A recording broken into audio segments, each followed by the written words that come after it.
Welcome to Battleground Politics. I'm Laura Mayk. Well, the race is on for voters in the Republican primary process. We know that former President Donald Trump has been far out ahead of his Republican rivals in that process. That's what the polls tell us, both in the early states and in Pennsylvania. But what do voters themselves tell us? Well, I talked to some Pennsylvania Republican voters right after the first televised Republican debate of this primary process. And you're going to hear from them as we have a conversation about where this race stands now and what's driving voters to make their decisions. I want to bring in my guest for today right now. He is Christopher Borick. He is a professor at Muhlenberg College. He is also the director of the Institute of Public Opinion. Thanks so much for being with us. It's my pleasure, Lauren. So, I love talking to voters, and this is something that you do as well. You hear from voters all the time as part of your work. I love talking to voters. I love hearing what they have to say. Ultimately, they hold the power in determining what happens in these elections. And I wonder, how often are you surprised by what voters say and do? It's a great question. I'm happy when I get to hear voters in their own voice, like you're sharing today. We have aggregate numbers, and we kind of have this big picture of where things are often in races, but it's those details, right? When you hear an individual explaining why they might feel the way they do, or where they stand on a race, it's actually very illuminating. So I like those personal contacts that help us understand better where voters are and importantly, why they are where they are. One of the things I wonder about this Republican primary race is how many voters are really choosing from the entire field. We had this first debate where we had everyone on stage, or not everyone, but all the candidates who qualified for that debate on stage, but no Donald Trump. The former president did not take part in that debate.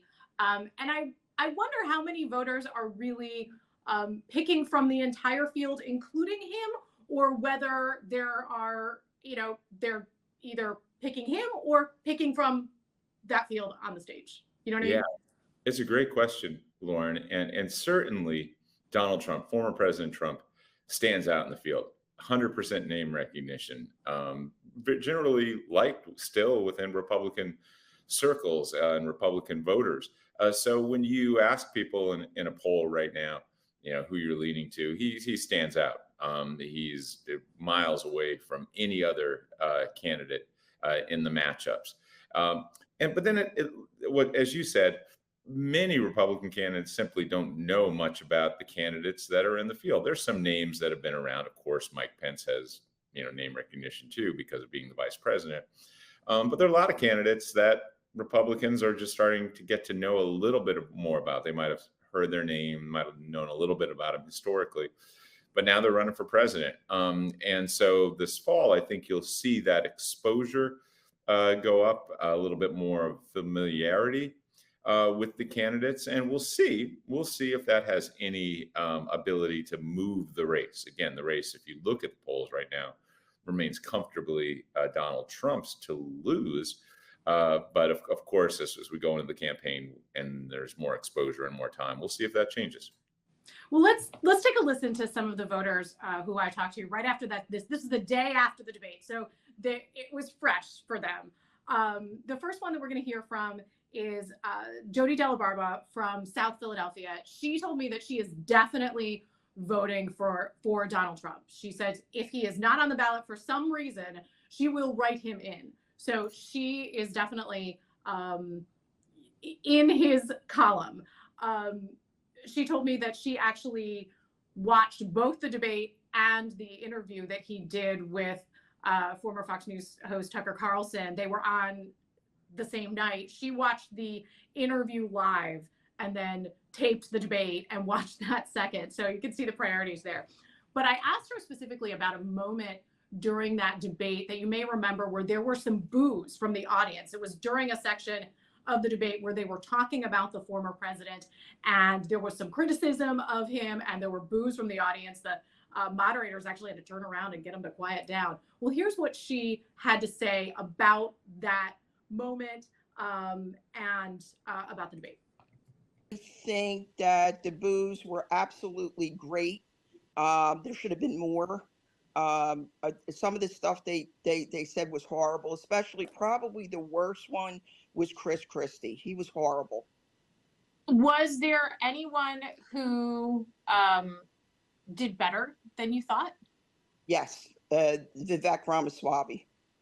I thought he was excellent. He's young. He's a little inexperienced, but he's got a handle on what's going on in the country. I thought he was great, and the way he was attacked, he held his own. He really held his own.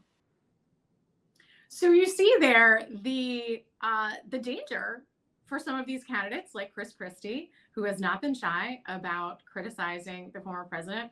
The danger of doing so is that you're going to get reactions like that from supporters of the former president. Yeah, Lauren, the former president has a loyal group of supporters, including Jody, who simply put him on a different level in terms of Republican politics.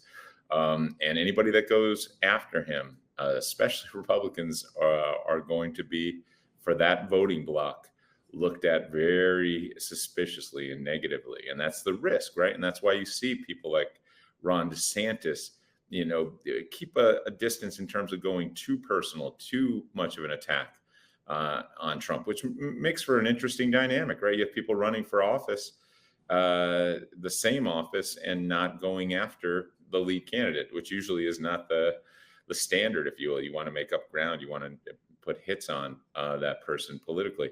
It's very, very hard. And so they don't want to alienate.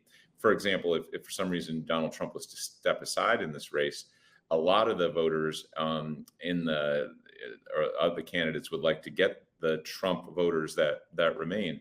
And that's why, as she mentioned, Vivek Ramaswamy, he in many ways is kind of positioning himself as a Trump version, different generation. And perhaps if something, again, if Trump was unable to move forward in this race or doesn't succeed, would take on his voters. And I asked her specifically about what if a situation like that happened. Here's what she had to say. Are you looking at any of those other candidates as like a backup? No. I think he should be the nominee. I think he earned it. And I don't think that there should be I don't think anybody else could. The country's in too much trouble. We need him to come in from day one. We don't need on-the-job training. I think Ramaswamy has a future, just not now. Pretty loyal.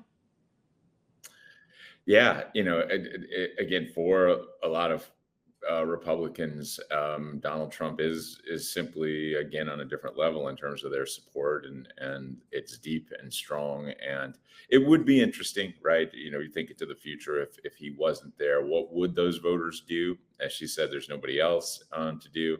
If it becomes a choice between a Republican candidate that they kind of like and a Democrat they really despise, would they still show up to vote? And I think many would, but again, on the margin, that could affect things like turnout at the end of a very competitive race.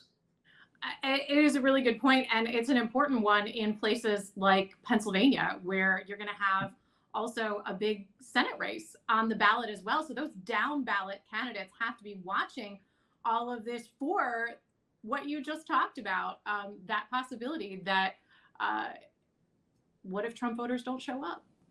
It's a big issue in terms of 2024. The former president brings in voters that might not be there otherwise. He also alienates some voters and might bring them to the polls clearly to oppose him. He is this kind of dominant figure in American politics till this day. And his presence or absence will shift the makeup of the electorate. It's a given. Well, so I talked to Jody, and I also talked to, and Jody says she is definitely voting for Donald Trump. And then I talked to another voter who says she is definitely not voting for Donald Trump. Her name is Andrea Kellerman Andrea Fellerman-Keysack, Andrea Fellerman-Keysack. She has also worked with the Republican Accountability Project, and she is looking at the field of candidates who are on that debate stage for that first debate. She is looking at the folks who are not Donald Trump. Here's what she had to say the day after that first debate. Who impressed you? Both Nikki Haley and Chris Christie. It was the third one was Hutchinson. I liked most of what he had to say, but as a female healthcare provider, his total abortion ban fell flat, and I cannot and will not vote for anyone proposing to legislate women's right to healthcare. Okay. Nikki Haley's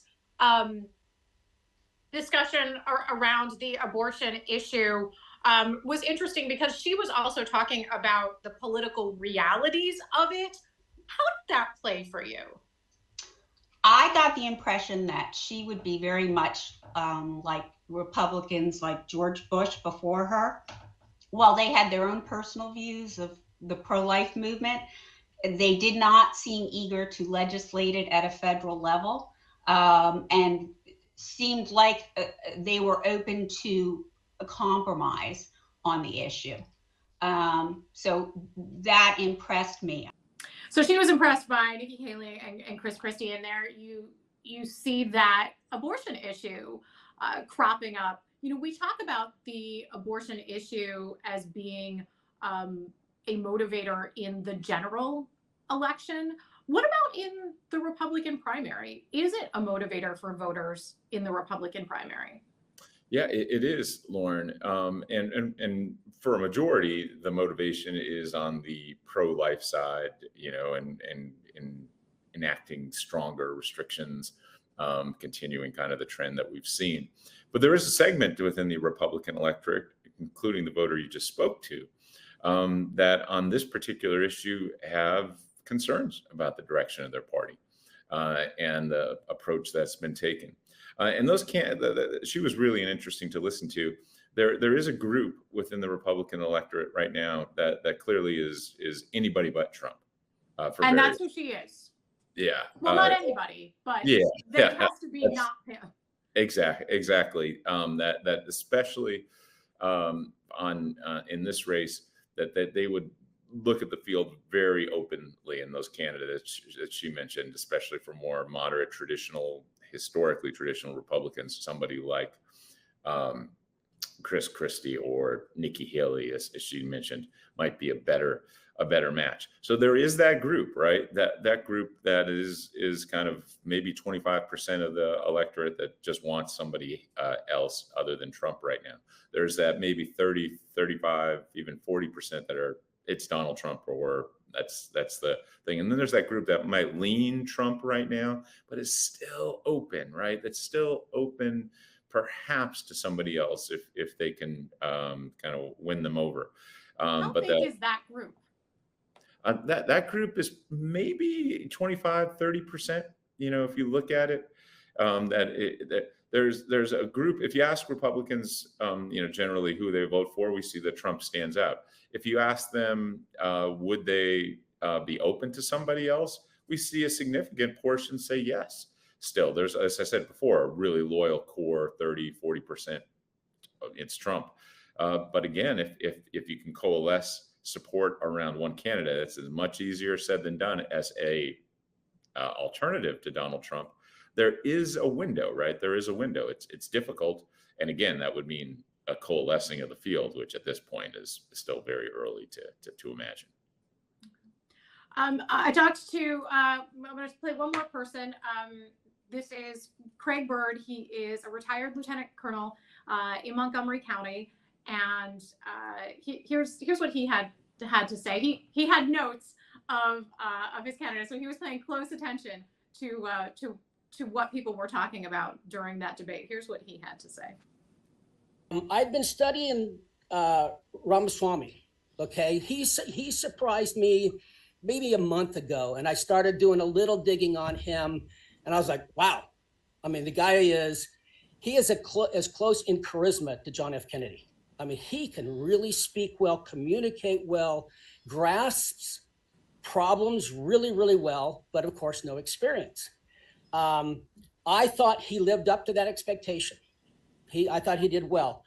The surprise a little bit was really that and I liked Tim Scott a lot, but to me, he was the adult on stage. I saw everybody else, backbiting and all that stuff, which we don't like. It happens. It gets you one. Tim Scott probably not going to win, but I really respect his approach and the fact that he would not be drawn into these bickering little sessions. So that really impressed me. Plus, he has content. And if you go to his website, it's got good content. And when I say about content, I'm like, what are your policies and what are your priorities? How do you achieve your policy objectives? And he's a voter who does his research. I mean, he talked to me about multiple candidates' websites that he is not somebody who's just, going by the TV ads the last week of the election. He is doing, significant research and looking for policies from some of these candidates.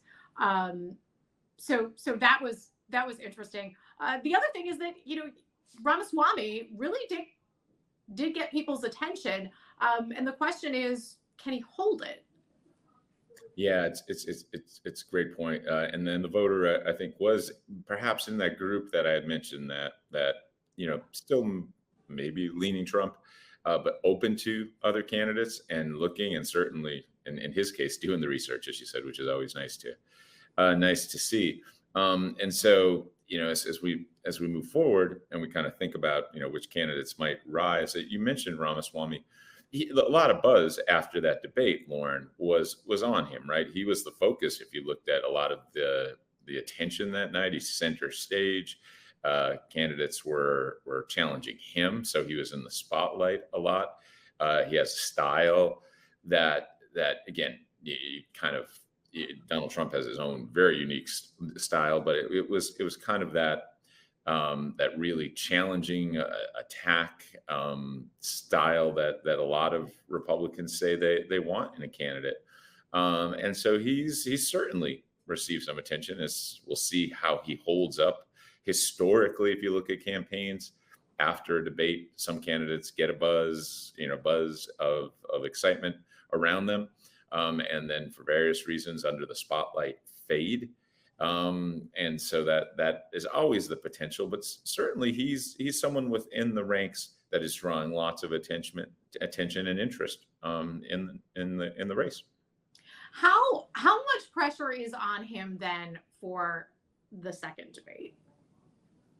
Yeah, lots of pressure, right? You want to have a follow-up. You want to be someone that seems to be gaining momentum, right? So imagine you have a flat night or you really flounder in a spotlight as people start to pay attention. Momentum is a real thing, right? You start to lose the excitement. We've seen that with Ron DeSantis to a degree in this race, right? A lot of excitement about him earlier this year in polls that showed he was pretty competitive with former President Trump. And as the years gone on, he sagged and lacked momentum, and it's kind of taken away. There's, in terms of his funding, his support, he's someone whose campaign he's had to shake up and do a lot of things. So you lose momentum, it's hard to replace. And so for someone like Ramaswamy that seems to have a bit of momentum in this race, it's crucial to follow that up and to keep building forward. Well, he tangled on stage during that first debate with former Vice President Mike Pence a bit. And I wanted to play two sound bites of the voters who I spoke with about Mike Pence, for two different voters about former Vice President Mike Pence. Take a listen. Sometimes wonder if he's not a little naive, even though he's tremendously experienced. And I think that he's smart. He can get people to work together. Those are the positives. He went after Ramaswamy, and it was really evident that it's because of the polls.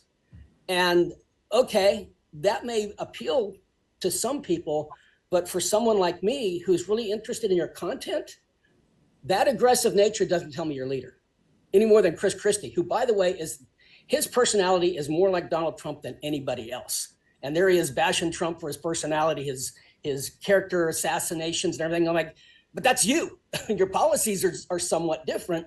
but your approach and your character on stage and in public, and of course I've gotten to see him a number of times. I got to watch him as the governor of New Jersey, just across the river here, and I was just like, okay.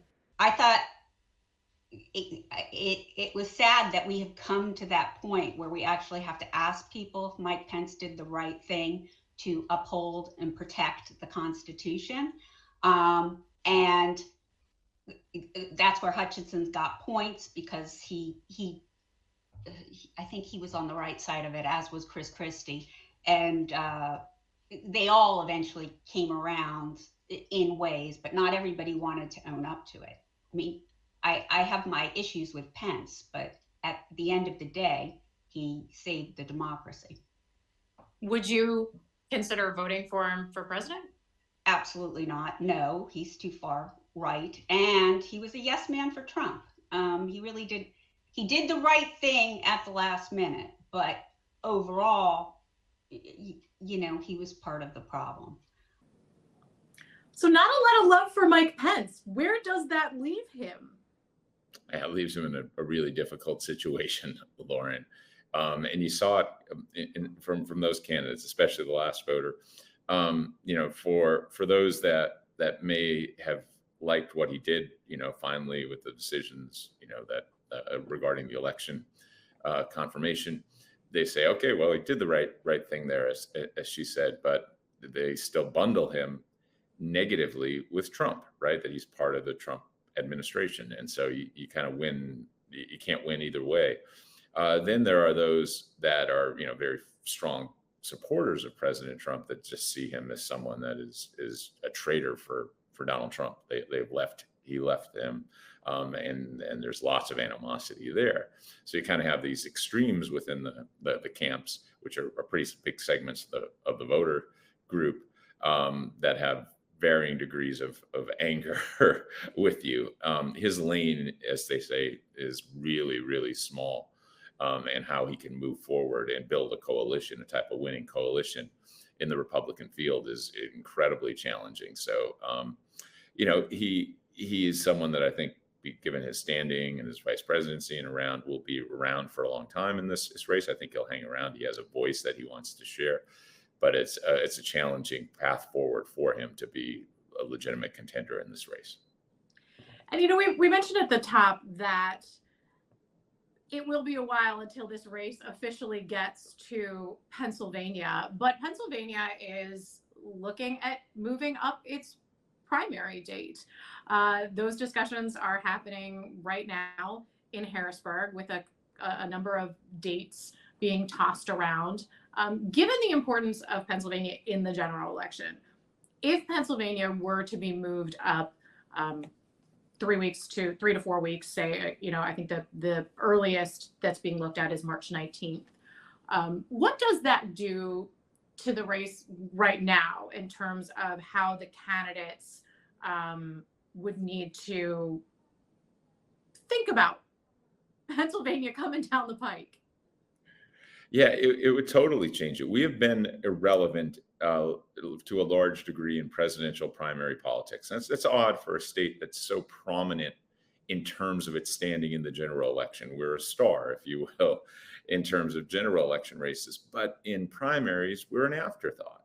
And moving up our primary certainly increases the likelihood that we would be meaningfully engaged in those races, that it wouldn't be a done deal by the time it comes to the Keystone State. And so we've had these debates before in Pennsylvania, discussions of it about trying to do what's moving in Harrisburg right now. I think there is some momentum this time around that might actually happen. And candidates would have to. They'd look to Pennsylvania, not only, you know, because of the primary importance, but obviously thinking ahead to the general election and building relationships with voters here. It would be a really different primary experience for Pennsylvania voters who are unaccustomed largely to that type of attention, especially if we were up, as you mentioned, in fairly early March with some other big states. Candidates would have to look very seriously at Pennsylvania. The process by which the delegates are selected for the various conventions still recognizes the size of the states, right? And Pennsylvania is one of the biggest population states in the country. And so it'd be a significant share of delegates coming from here. And more importantly, if you win Pennsylvania, that helps your overall picture. And the candidate would certainly use that to keep their momentum in a race. There's also that sort of general election argument that you could make if you do well in a state like Pennsylvania, that, hey, I can do well in Joe Biden's backyard, basically, and I can win in a swing state. That's going to be important in 2024. Indeed. All right. Christopher Borick from Muhlenberg College, thank you so much for your time. We enjoyed having you. It's great. Thanks for having me on, Lauren.